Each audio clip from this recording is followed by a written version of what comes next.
욥기는 이 예수 그리스도가 아니면 절대로 설명할 수 없고 이해되지 않는 말씀이 욥기의 말씀이에요. 왜 욥기가 문제가 되냐면 의인이 왜 고난을 받는가, 또 왜 의인이 이 고난 가운데 있을 수밖에 없을까 라고 하는 그 질문 가운데 있기 때문에 그래요. 그래서 욥은 구약에서 이 예수가 없는 이 복음이 없으면 절대로 이해되지 않는, 또는 더 억울한 그런 삶을 살아가는 것이 욥의 인생이라고 이야기하고 있습니다. 욥을 따져보면 욥은 욥기 1장 1절에 있는 말씀부터 시작하는 거예요. 그 우스 땅의 욥이라 불리는 사람이 있었는데 그 사람은 온전하고 정직하여 하나님을 경외하며 악에서 떠난 자더라, 이렇게 얘기합니다. 온전하고요, 정직하고요, 하나님을 경외하고요, 악에서 떠난 자라는 거예요. 이게 욥기 1장 1절에 있는 말씀이에요. 그러니까 욥기 1장 1절부터 욥은 처음부터 하나님을 믿는 사람이었고, 또 모든 사람들이 보기에도, 또 하나님이 보시기에도 온전하고 정직하고 하나님을 경외하고 악에서 떠난 자라고 얘기합니다. 그러면 당연히 이 욥은 복을 받아야 될 사람이잖아요. 하나님을 믿으면 복 가운데 있어야 되는데 오히려 이 욥은 고난을 만났다는 거예요. 왜 고난을 만났냐? 하늘에서 이 하나님과 사탄이 서로 협상을 하는 거죠. 그런데 사탄의 질문이 뭐냐면 그 욥을 향해서 하나님 앞에 이렇게 얘기합니다. 그가 하나님을 믿는 것은 그가 받은 복 때문에 복을 받는 것입니다, 이렇게 얘기하는 거죠. 그러면서 얘기했던 게 뭐냐면 까닭 없이라는 거예요. 욥은 하나님을 믿는데 그냥 믿는 게 아니고 뭔가 이유가 있어서 믿는 것이다, 이렇게 얘기를 하는 겁니다. 그러니까 이유가 있다. 그 이유가 있기 때문에 하나님을 믿는 거고, 만약에 이유가 없으면 하나님을 믿지 않을 것이다, 이렇게 얘기를 하고 있는 거죠.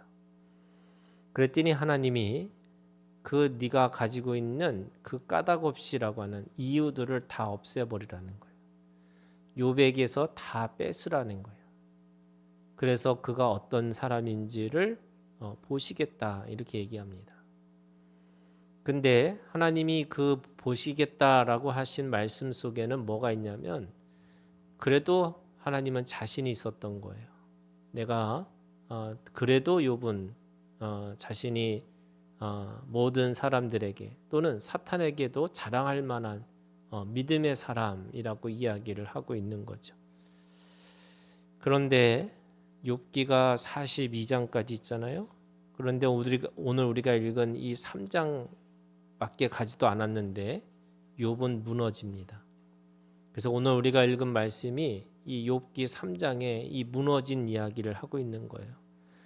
욥의 무너진 고백이 뭐냐면 어찌하여, 이렇게 해요. 어찌하여. 그러니까 마귀는, 원수는 우리에게 묻습니다. 하나님을 믿는 건 까닭이 있기 때문에 그런 거다. 그랬더니 그 무너진 이유들을 다 뺏어가니까 욥의 고백이 뭐냐면 어찌하여, 이렇게 얘기해요. 왜? 질문을 하는 거죠. 왜? 나한테 왜 이런 일이 있었습니까? 그러면서 오늘 그 어찌하여라고 하는 이 어찌하여가 어떻게 고백하고 있냐면 11절에 이렇게 얘기합니다. 내가 태에서 죽어 나오지 아니하였던가. 내가 어머니 뱃속에 있지도 않았으면 얼마나 좋았을까. 이렇게 얘기하는 거예요. 어찌하여 내 어머니가 해산할 때 내가 숨지지 아니했던가. 내가 어머니 뱃속에 나올 때 그때 죽었더라면 더 좋았을 것이다, 이렇게 얘기하는 거죠. 12절 어찌하여 무릎이 나를 받았던가. 어찌하여 내가 젖을 빨았던가. 그렇지 아니하였던들 이제는 내가 평안히 누워서 자고 쉬었을 것이니. 지금 이 욥의 고백이 뭐냐면 어째서 왜 내가 그렇게 태어나가지고 왜 내가 지금 이렇게 장성해서 왜 이런 고난 가운데까지 내가 지금 살아 있을까? 내가 그 모든 고난을 만나기 전에 죽었더라면 더 좋았을 걸. 이게 지금 욥의 고백입니다. 그리고 우리가 잘 알고 있는 새 친구들이 와가지고 그 욥을 열심히 공격하죠.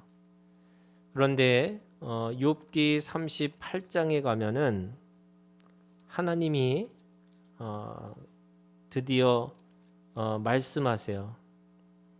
38장 1절에 이렇게 얘기합니다. 그때 여호와께서 폭풍우 가운데서 욥에게 말씀하여 이르시되 새 친구와 그리고 그 새 친구의 그 나오는 엘리후의 그 모든 사람의 소리가 끝나고 나니까 하나님께서 말씀하십니다.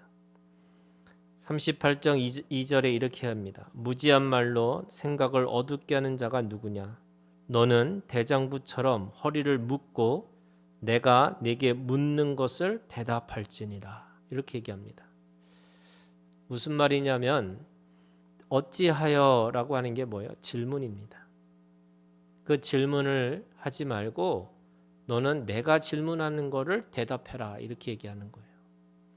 그러면서 38장부터 41장까지 뭐라고 말씀하시냐면 그 네가 어떤 일을 하는지 내가 어떤 일을 하고 어떻게 하나님 이것을 어떻게 지금 일을 하고 있는지 네가 알고 있느냐 이렇게 얘기합니다.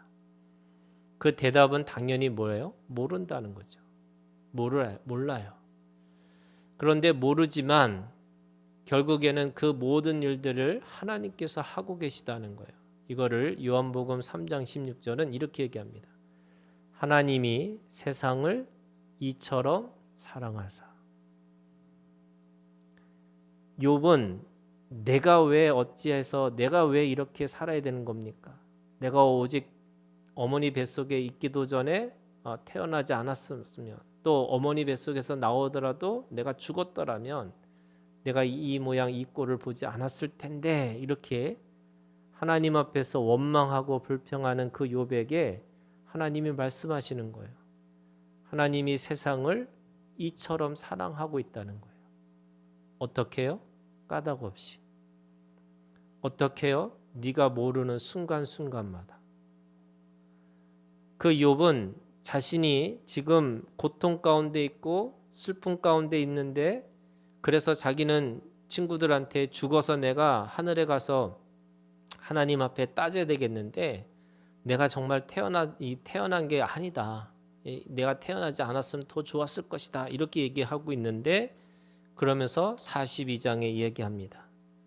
42장 5절에 내가 죽게 되어 귀로 듣기만 하였사오나 이제는 눈으로 주를 배웠나이다.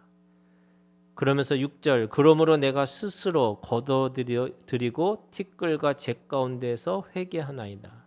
자, 이게 무슨 말이냐면요.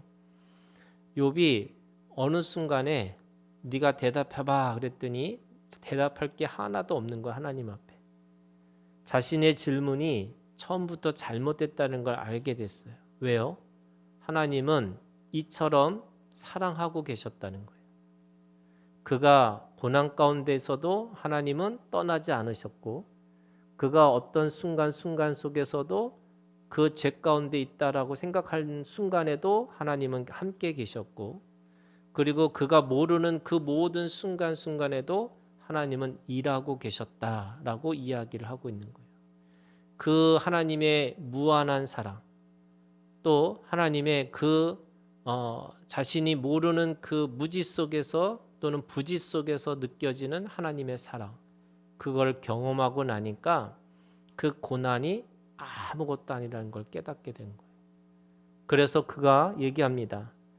내가 하나님을 들었는데 이제는 눈으로 주를 배웠나이다.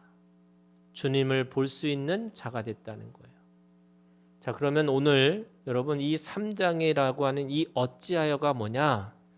저는 오늘 우리가 아무리 뛰어난 사람도요, 이 고난을 만나면 결국 하나님 앞에 어찌하여라고 하는 이 고백이 나올 수밖에 없다는 거예요. 여러분, 그 어찌하여 고백을 할 때마다 뭘 생각하는 거냐? 하나님이 세상을 이처럼 사랑하사 우리에게 독생자를 주셨고 오늘 그 독생자를 통해서 오늘 우리를 구원하고 계시다. 여러분, 오늘 이 믿음이 오늘 우리 가운데 있기를 주님의 이름으로 축원합니다. 그래서 그 믿음 가운데 있을 때에 우리의 질문이 뭐가 돼요? 고백이 되는 거죠. 우리의 질문이 감사가 됩니다. 우리의 질문이 하나님 앞에 찬양이 되는 거고 회개가 되는 겁니다. 오늘 어찌하여라고 하는 이 원수가 까닭없이 이유를 물을 때마다 우리는 왜 그것을 똑같이 묻는 자가 아니라 오늘 우리와 함께 하시는 하나님 앞에 이 어찌하여가 변해서 하나님 앞에 감사와 찬양과 회개가 오늘 우리 가운데 있기를 주님의 이름으로 축원합니다. 우리 함께 기도하겠습니다.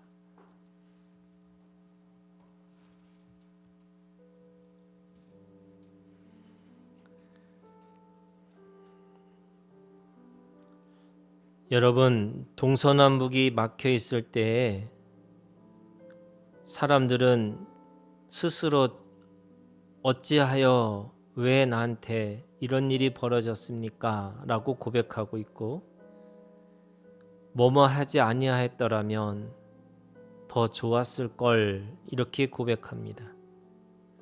여러분, 이 순간에 여러분 눈을 들어서 하늘을 보라고 말씀하고 있는 거죠.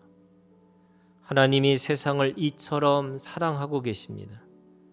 여러분, 이 시간 오늘 우리가 함께 기도하는데 하나님이 우리 가운데, 우리 일상 가운데 일하심을, 또 나와 함께 하심을, 또 나를 내버려 두지 않으시고 하나님이 일하고 계시는 그 하나님을 여러분 우리가 찾기를 원합니다. 그래서 주님 앞에 그 일상을 찬양하고 그 일상을 고백하고 또 일상을 하나님 앞에 올려드리는 우리의 기도가 되기를 원합니다. 그래서 원망하고 저주하는 인생이 아니라 하나님을 찬양하고 경배하고 감사할 수 있는 그런 우리의 하나님의 그 사랑을 찾는 그런 기도를 우리가 함께 드리기를 원합니다. 다 같이 기도하겠습니다.